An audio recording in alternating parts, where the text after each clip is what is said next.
Texas A&M might just be better than you think, or better than many of you want them to be. Andrew Stefaniak of Locked On Texas A&M is here to talk about that very fact here on the show. And look, Texas A&M is the poster child, Andrew, for you recruited at a high level and underachieve. And I think that makes a lot of people resent the Aggies in the program that they have, and they can't do it, and they're frauds, and they're blah-da-dee-blah. But they've got a head coach in there who wanted a place where it's not easy to win. Manny Diaz could win at Duke. It's not going to be this year. I don't even know if it'll be next year. It's going to take a minute. But Mike Elko did a heck of a job there, doing more with less. Now he has a good roster. And yeah, there are some games I think Texas A&M is definitely going to lose.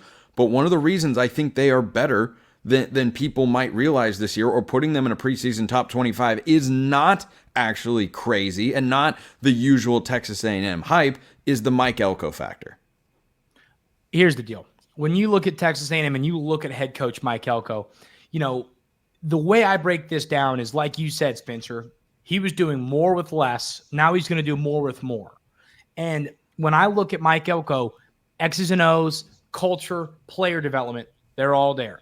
The question was, is he going to be able to recruit like Coach Fisher and company did previous? Well, his recruiting class is sitting 7th, 8th, where you look at different places for this year.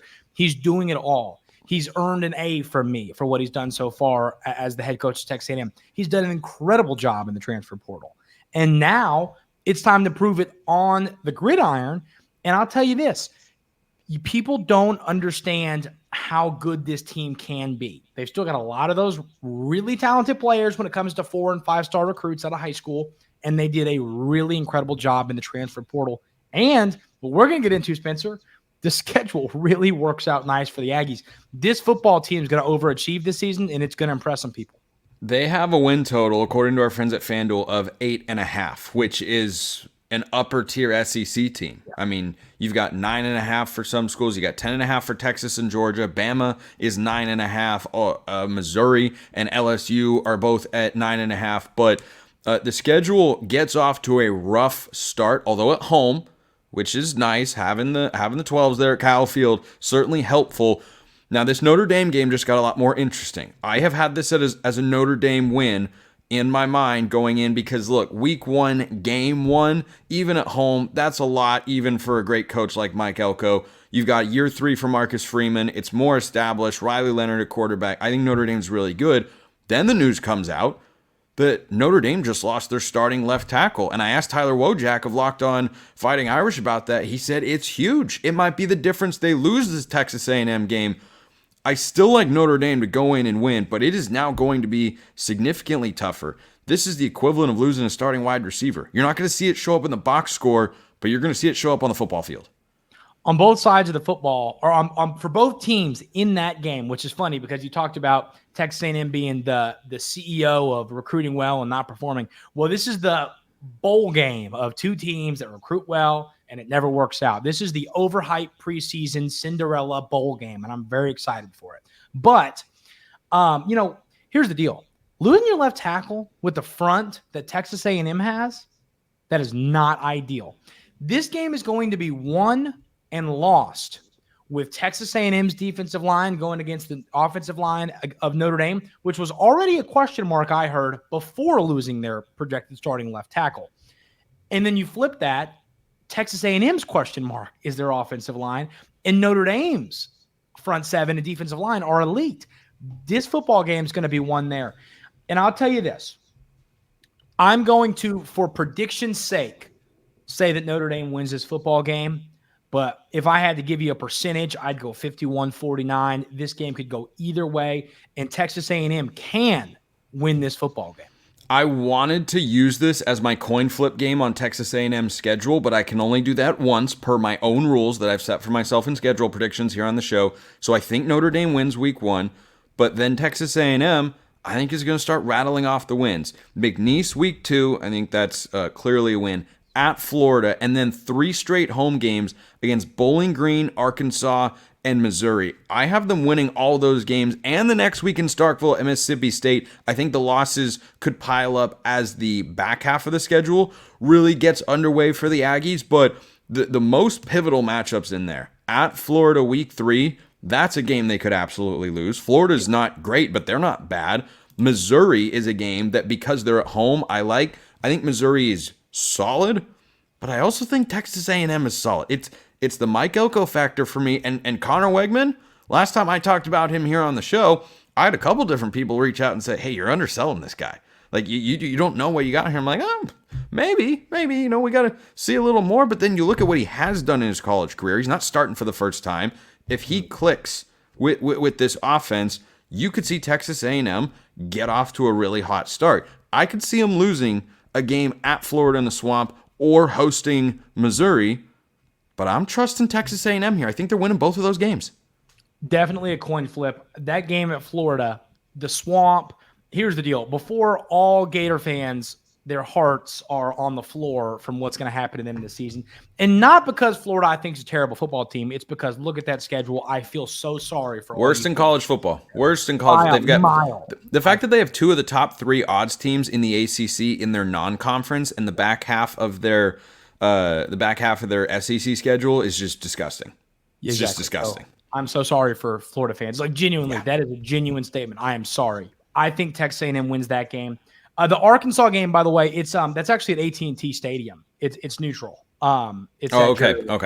That doesn't change my. I don't care. That game could be home, road, neutral. You could play that game in Ireland. I'd feel the same way about it. Like, I don't care one bit. Arkansas feels like a team that is going to kind of bottom out, make a change at head coach, and it'll be a mutual parting of ways, perhaps. But the Missouri game, how are you feeling? So, I think that we're going to. I'm not fully in on Missouri, but I have a swing game that Texas A&M is going to win that is not the Missouri game. I think I am 3/4 the way buying the Missouri hype. Not fully, 3/4 the way. I'm a big veteran quarterback guy, a huge veteran quarterback guy. And Brady Cook is the CEO of game managing, and it gets the job done. I also think no one in college football can stop Luther Burden. I'll tell you that right now. I think he's a menace. I think he's a great player. I think I have a swing game that I'm going to tell you all that Texas A&M wins that I don't think many are going to expect, but it's not going to be Missouri. I think that Missouri takes care of business in this game in a close football game. Okay. At Mississippi State, I think we agree that's going to be a win. Bulldogs are going to be in for a rough year. LSU, even at home, I like the Tigers in that one. I think that is loss number 2 for Texas A&M. Next 2 games, I think, are wins at South Carolina and hosting New Mexico State. No issues for me. Don't sleep on going to South Carolina, by the way. Yeah. I've got an upset in the SEC, which is South Carolina beating Ole Miss at home. Okay. I won't be shocked if it ends up being this Texas A&M game instead. I think South Carolina is going to win a game in front of the home crowd that people don't necessarily expect or are picking them to win. It could be, I think it's going to be Ole Miss, but I think it could be Texas A&M as well. I wouldn't sleep on it. I like Sellers a lot, actually. He's one of my guys this year. Dynamic quarterback. I like him. So here's the deal. Here's where I'm kind of going against chalk. I think Texas A&M beats LSU. And I'll tell you why. Okay.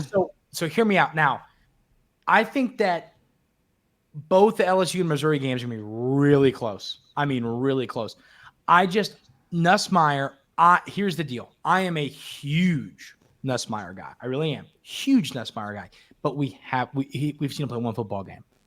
I believe his upside is through the roof, but so is Connor Wigman's. So they are very similar in what we have and haven't seen out of those 2 quarterbacks. I agree with that. And so it's at home. I know LSU's made strides to improve that defense. I know that, and it's going to be better. I know they lost a lot of talent. It's a tough road environment. I think I know it's later in the season.